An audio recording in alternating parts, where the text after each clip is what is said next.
Kabanata 911. Si Luke Surrey ay nagyelo pagkatapos marinig ang mga salitang iyon, kung gayon ngumiti siya at natanto ang ibig sabihin ni Harvey York.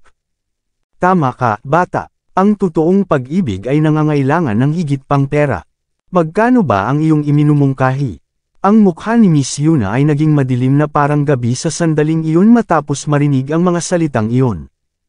Hindi niya inakala na ibebenta siya ni Harvey sa kaunting ekstrang pagbabago. Sa susunod na sandali, pagkatapos ay itinaas ni Harvey ang isang daliri at ngumiti. Si Luke ay nagyelo sa isang iglap, pagkatapos ay tumawa. Isa kang maangas, di ba? Humihingi ka ng $100,000. Ngumiti si Harvey. Nagkakamali ka sa akin, Prince Surrey. Hindi yon ang ibig kong sabihin. $1,000,000. Sumimangot si Luke. Kumukulo siya sa galit, ang taong ito na lumabas mula sa kahit saan ay nais gamitin ang pagkakataong ito upang agad na umakyat sa mga ranggo. Tumingin si Luke kay Miss Yuna na napuno ng panghamak. Ito ang taong pinili mo. Ang taong ito ay nakikita lamang ang pera. Humabol si Harvey at muling umiling-iling, huminga ng malalim si Luke at sumagot, "Huwag mo akong sabihin na gusto mo ng 10,000,000.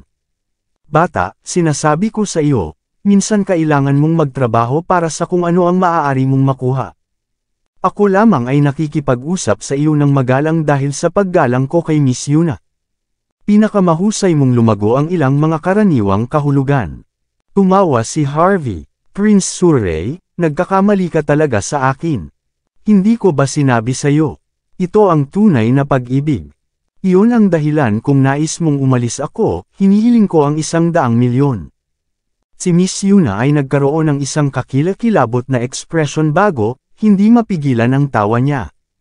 Napagtanto niya na hindi niya gusto ang pera, si Luke ay ginawang tanga lamang. $100,000,000. Hindi lang si Luke, ang buong pamilya niya ay maaaring hindi makakakuha ng maraming pera sa kanilang buhay. Ang mukha ni Luke ay kasing dilim ng gabi sa sandaling iyon. Tanging ang Surreys lamang ang nakikipag-away sa ibang pagkakakilanlan, walang manggahas na gumawa ng isang tanga sa labas niya. Ito ay pagsuway. Sa sandaling ito, lumingon ang tingin ni Luke Surrey na medyo matindi. Ngumiti siya pagkatapos. Anong pangalan ang dapat kong tawagan? Harvey York. Ginoo York, hintayin mo akong talakayin sa aking pamilya. Kung makakakuha ako ng halagang ito, magiging sigurado akong dalhin ito. Seryoso ang sinabi ni Luke. Sumagot si Harvey, pagkatapos, magmadali at lumayas. Tandaan, huwag lumitaw sa harap ko kung hindi ka magkaroon ng $100,000,000. Hindi kita kakausapin kung hindi mo gagawin na magkaroon akong maraming pera.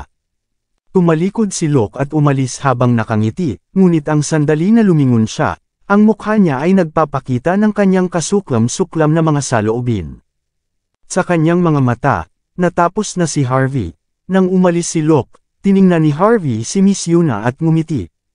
Miss Yuna, tinulungan kita na malutas ang isang malaking abala ngayon. Mas mahusay mong tretuhin ako sa isang mahusay ngayon.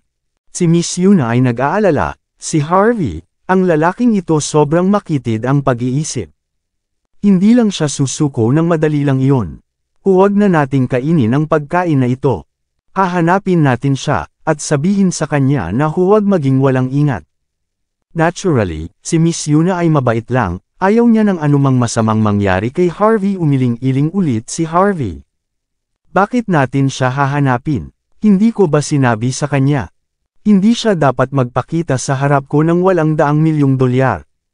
Umalis na tayo. Narinig ko na may restaurant dito na gumagawa ng mabuting pagkain. Ikaw ay nakasalalay na gumastos ng kaunting kapalaran ngayong gabi. Nauna nang lumakad si Harvey sa gitna ng kanyang pagsasalita. Si Miss Yuna tumingin sa kanyang likuran habang naguguluhan, saan nagmula ang taong ito? Hindi ba siya nagmamalasakit sa isang malaking pagkatao tulad ni Lucas Surrey? May kapangyarihan ba talaga siya? O siya lang ay nagpapanggap? Sa antas ng rooftop ng mall, sa isang music bar, ito ay isang lugar na madalas na dinadalaw ng mga kabataan. Sila mahal na bisitahin ang lugar para sa pagkain at inumin.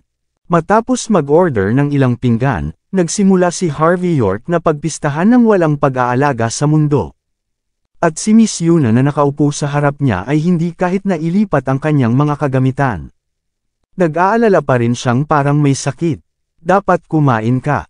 Lalamag ang pagkain kung hindi mo gagawin, maaaring hindi ka magkaroon ng oras upang kumain kung maghintay ka man ng mas mahaba, hinimok ni Harvey habang naghahain ng ilang pagkain sa kanya. Si Miss Yuna ay maaaring magkaroon lamang ng isang kagat sa takot na nasasaktan ang damdamin ni Harvey, ngunit hindi magawa ang kanyang pag-aalala na itago sa kanyang mukha. Gusto niyang sabihin ang isang bagay, ngunit sa huli ay pinigilan niya ito tapusin. Ano ang mali? Hindi ba masarap ang pagkain? Nagtataka si Harvey.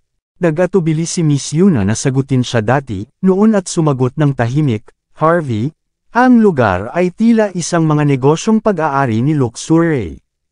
Nabigla si Harvey, ano ang isang pagkakataon? Matapos makita si Harvey na nagyelo, iniisip na siya ay natakot, pagkatapos ay tahimik niyang sinabi, kumain ng mabilis, tayo ay dapat umalis kapag tapos ka na. Si Luxury ay hindi isang tao na dapat mong paglaruan. Dapat mong malaman na siya ang prinsipe ng Surrey's, isang pamilya na may unang rate. Hindi ba si Dawson Surrey mula sa Surrey's ay lumuhad sa harap ko dati? Sinabi ni Harvey. Nasimangot si Miss Yuna, hindi ito pareho. Sa kabila ni Dawson na tinawag na Sir Surrey, maliit lang siya sa pamilya. Iba si Luxury, siya ang prinsipe ng pamilya. Nagagawa niyang magamit ang 70% ng kapangyarihan ng pamilya. Narinig ko pa na may background siya sa militar at mga kalye ng Southlight din. Ang pagkakaiba sa pagitan ni Dawson at Luxury ay katumbas ng $100,000 kumpara sa $100,000,000. Kahit na ang parehong mga katayuan ay ang mga ordinaryong hindi makamit ng mga tao, ang pagkakaiba sa pagitan ng dalawa ay napakalayo. Nagbigay ng malalim na pag-iisip si Harvey at sumagot, totoo ba ito na malaki ang pagkakaiba? Bumantong hininga si Miss Yuna, hindi ako sigurado kung ikaw ay mula sa Buckwood o hindi. Ngunit dapat narinig mo ang tungkol sa Prince York, tama. Walang pagsasalita si Harvey. Ano ang mayroon nito na gawin sa kanya? Ipinagpatuloy ni Yuna ang kanyang pagsasalita. Si Prince York ay naging topman ng Southlight 3 taon na ang nakalilipas. Kinontrol na niya ang 70% ng awtoridad ng Yorks, siya ay umunlad kasama ang Yorks. At pagkatapos ng ibang mga pamilya ay nakita ang mga Yorks na tulad nito, kinopya din nila ang mga ito at ginagaya ang tinatawag na mga prinsipe. Ang pagkakakilanlan ng prinsipe ay higit na lumampas sa katayuan at awtoridad ng nakaraang mga batang patriarch. Mula dito, dapat mong maunawaan na ang Luxury na katalinuhan. Kalmadong sumagot si Harvey York, ang Surreys ay hindi kahit na may kakayahang gumawa ng anuman. Paano kaya si Luxury ang pagkakaiba? Hindi sigurado si Yuna kung ano ang sasabihin pagkatapos marinig ang mga salitang iyon. Alam niya na si Harvey ay hindi bababa sa isang medyo may kakayahang. Ngunit hindi niya maintindihan kung ito ay kanyang labis na kumpiyansa o kakulangan ng kaalaman na ginawa niyang hindi man lang tumitingin sa Surreys. Nakita ni Yuna ang mga taong may kaunting awtoridad sa pagtapak kay Luxury, ngunit kakailanganin nilang yumuko at tumango upang humingi ng tawad sa lalong madaling panahon. Ang saloobin ni Harvey ngayon ay katulad sa mga taong siya ay nakita niya dati. Inisip nilang lahat na katanggap-tanggap na pukawin si Lucas, ngunit kapag siya ay sumabog na may galit, ang mga tao na naghimok sa kanya ay magtatapos sa isang kapalaran na mas masahol pa kaysa sa kamatayan mismo. Naramdaman ni Yuna na parang isang antek na nakaupo sa isang kawali sa sandaling iyon hanggang sa puntong hindi niya magawang lunukan ang kanyang pagkain, ngunit si Harvey ay hindi nag-iisa. Gusto niya talaga ang pinggan sa lugar. Hindi ito kalahati ng masama, kasabay nito, sa ikalawang palapag ng music bar, si Luke ay may hawak na isang matangkad na goblet habang nakasisilaw sa isang tingin na malamig na yelo sa direksyon kung saan sina Harvey at Miss Yuna na nakaupo. Maraming salamat sa lahat ng sumusubaybay. Please subscribe and follow my YouTube and Facebook channel, Pilipino Novel. Maraming salamat po. Maya-maya, lumakad ang isang nakasuot na suit at mabilis na tumungo kay Luxury. Prince, lubusan kong sinuri ang lalaki. Ang kotse ng taong ito ay nasa ilalim ng pangalan ng isang malaking kumpanya. Ang registrant ay isang babae, kaya ako sa pag-aakalang hiniram ang sasakyan. At ayon sa kanyang pangalan, dapat siyang maging isang live-in na manugang. Tulad ng para sa higit pa sa kanyang mga detalye, natatakot akong kailangan kong maghintay hanggang bukas. Si Locke ay tumawa pagkatapos marinig ang tungkol dito. Ang isang live-in na manugang na nagrenta ng kotse ay naglakas loob upang magnakaw ng babae ng prinsipe. Hindi na kailangang patuloy na suriin. Hindi namin kailangang mag-aaksaya ng oras sa mga taong ito. Sa gitna ng kanyang talumpati, itinulak ni Lucas ang pagbukas sa box room door at agad na naglakad papunta sa lugar kung saan sina Harvey York at Miss Yuna na kumakain. Sampal. Ang isang stack ng berdeng kwenta ay biglang sinampal. Ang hapag-kainan ni Harvey, ang sopas ay kumalat sa buong lugar, marumi ang kanyang damit. Hindi sinasadya na tinaas ni Harvey ang kanyang ulo at nakita si Lucas. Harvey York, lubusan kong sinuri ang iyong pagkakakilanlan. Alam mo ang iyong katayuan ng mas mahusay kaysa sa akin. Kunin ang $1,000 at umalis. Si Harvey ay casual na inilagay ang kanyang mga kagamitan at mahinahon sumagot. Ang magandang ginang na ito ay ang isa na tretuhin niya ako sa pagkain na ito. Ito ay hindi mabibili ng salapi, kailangan mong magbayad para sa pagsira nito. Ngumiti lang si Luke, itinaas niya ang kanyang kamay sa susunod na sandali, at ang buong bar ay biglang tumahimik pababa. Patay na tahimik ang lahat. Ano ang nangyayari? Nandito kami para sa kapaligiran. Anong ginagawa mo? Hindi namin binabayaran ito. Ipinapahayag ng mga bisita ang kanilang kawalang kasiyahan. Kung mayroon kang isang opinyon, sabihin mo ito sa aking mukha. Si Lucas malamig na sinabi, agad na tumigil ang pakikipag-usap pagkatapos na nakikita si Luke. Hindi sila maglakas loob na magsalita ng isa pang salita. Ikaw ito, Prince Surrey. Sorry, nakikipag-usap din ako ng marami. Kung si Prince Surrey mismo ay nais na gumawa ng negosyo, lamang iyon ang mga ilaw. Tutulungan pa namin siya. Hindi na kailangang sabihin, medyo ilang mga tao ang nakakaalam kung sino siya. Ang mga negosyo ni Luke ay walang mga paghihigpit. Kung hindi, ang mga tao ay hindi ito matakot sa kanya. Pumalakpak, clap, clap, clap. Pumalakpak si Harvey habang nakaupo sa kanyang upuan. Paanong prestihiyoso, gaano ka mabangis? Ang sarkastiko ni Harvey hindi lamang galit kay Luke, kundi egotistic alay siya ay sumabog ng isang malaking ngiti. Harvey York, bakit ka pa nagpapanggap sa harap ko? Hihilingin ko sa isang tao na sirain ang iyong inuupahang kotse. Hindi mo rin mababayaran ang pagiging isang pinananatiling lalaki. Mangyaring gawin, ngunit ang presyo ng pagkain ay $100,000,000, at ganoon din ang gastos para sa pagwasak sa kotse. Kung makakakuha ka ng pera, lahat ako ay tanggapin para dito, sagot ni Harvey. Una niyang nais na gumawa ng problema para sa Surreys, ngunit hindi niya inakala na ang prinsipe ng pamilya ay aktwal na ipakita ang kanyang sarili. Malinaw na hinahanap niya ang kanyang sariling kamatayan sa ganitong punto. Isa pang $100,000,000. Tumawa ng malamig si Luke. Sino ka kahit na? Sa palagay mo hindi ko alam ang iyong tunay na pagkakakilanlan. Hindi ka ba isang live-in son-in-law? Bakit ka pa nagpapanggap? Pinuksan ni Yuna ang kanyang manipis na labi ng bahagyang narinig ang sinabi niya. Talagang naguguluhan siya, hindi niya maitago ang kanyang mukha na puno ng pagtataka. Si Harvey York ay isang live-in son-in-law. Kung gayon, ang kanyang mga kakayahan at kapangyarihan dati ay hiniram gamit ang mga koneksyon ng kanyang asawa.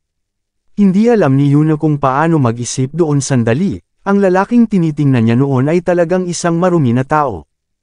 Nang walang pangalawang pag-iisip, si Yuna ay natural na medyo nabigo. Dahil ito ay nangangahulugang bumalik ang kanyang malasakit na saloobin sa Buckwood High School ay hindi dahil sa kanyang pagkakaroon ng aktwal na kapangyarihan. Ito ay dahil hindi niya alam kung gaano kalakas ang Surreys talaga.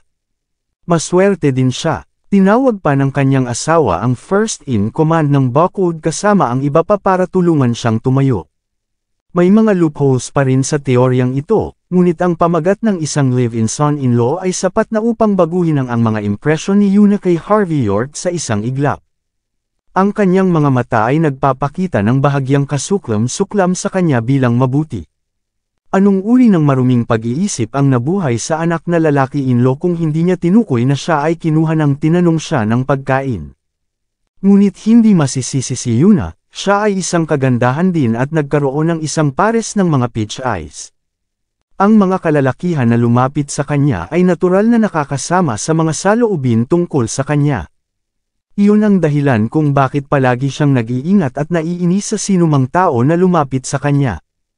At sa kanyang mga mata, si Harvey ay naging isa sa kanila. Nakita ni Luxure ang mga ekspresyon ni Yuna at alam niya na ang pagsasalita ay nagtrabaho sa kanya. Ngumiti siya, "Live-in son-in-law, ibabalik ko ang lahat. Ikaw ay hindi kahit na nakakakuha ng $1,000. Nais kong lumuhad ka sa lugar na ito. Kung hindi, masisira ko ang iyong mga binti sa aking sarili."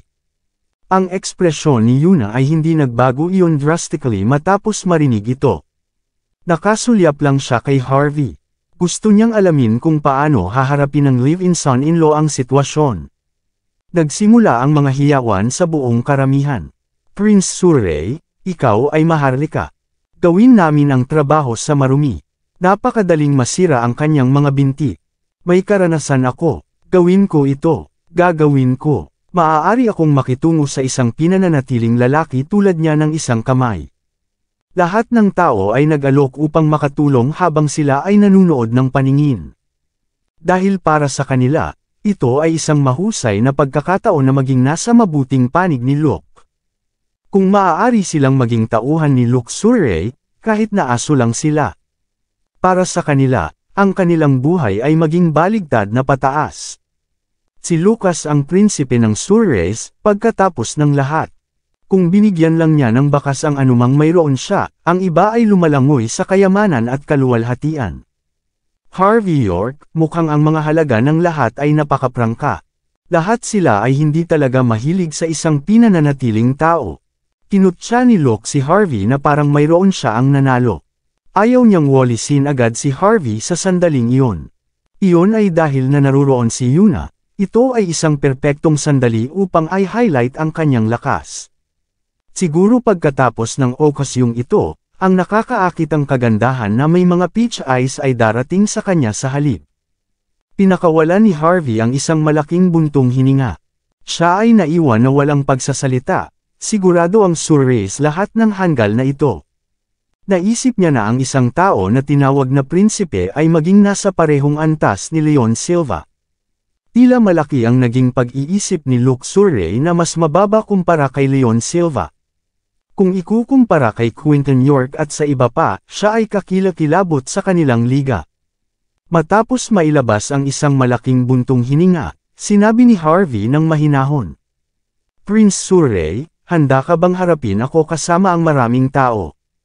Mabuti ako dito, ngunit sigurado ka bang makaya mo ang mga kahihinatnan ng pangyayari na ito?" Si Luke ay tumawa. Hindi niya alam ang totoong kahulugan ng katigasan ng ulo hanggang ngayon. Ang taong ito ay pinanatili pa rin na nagpapanggap kung sino siya, hindi hanggang sa puntong iyon. Tunay na kasuklam-suklam, si Luke ay naglabas ng isang ngiti sa kanyang mukha at sumagot. "Kung natatakot ka, maaari mong sabihin sa akin. Bibigyan kita ng isang segundo na pagkakataon." Kabanata 915. Anong pagkakataon? Kalmadong nagtanong si Harvey York. Hinawakan ni Luxure ang kanyang kamay papunta sa mesa at hinampas ang nalalabing pagkain ni Harvey papunta sa lupa. Pagkatapos ay humakbang siya sa mesa kasama ang kanyang katad na sapatos. "Ngayon, lumuhod, dilaan ang sapatos ko hanggang na malinis, at pagkatapos ay maaari kang umalis." "Oo, dilaan ang sapatos." Gaano kakatapang na habulin ang isang tao na si Prince Surrey ay nagustuhan? Gaano katindi? Maswerte ka na hindi ka pa pinalo hanggang kamatayan, sa pagiging mapagmataas sa harap ng prinsipe. Nagdaldalan ang karamihan. Nakasuot ng ngiti si Luke na akma para sa isang tagumpay, buong kapurihan na nakatingin sa kay Harvey. Pagkatapos ay pinakawalan ni Harvey ang isa pang buntong hininga. "Miss Yuna, hindi ko inakala na ganyan ka mapanganib na kagandahan." Nasimangot si Yuna. Talagang naiinis siya kay Harvey sa sandaling iyon. Hindi lamang ang taong ito ay isang live-in son-in-law, siya ay kahit na nais na ilipat ang lahat ng sisihin sa kanya kung kailan na ang mga bagay ay tumaas hanggang sa puntong ito. Matapos huminga ng malalim, tumayo si Yuna at tumingin kay Luke. Luke Surrey, hayaan mo na siya. Kakain din ako kasama mo kung gagawin mo. Naguguluhan si Harvey nang marinig niya ang sinabi ni Yuna. Hindi ba niya naisip na si Miss Yuna ay mananatili pa rin na aliwin si Lucas para sa kanya sa ilalim ng mga sitwasyong iyon?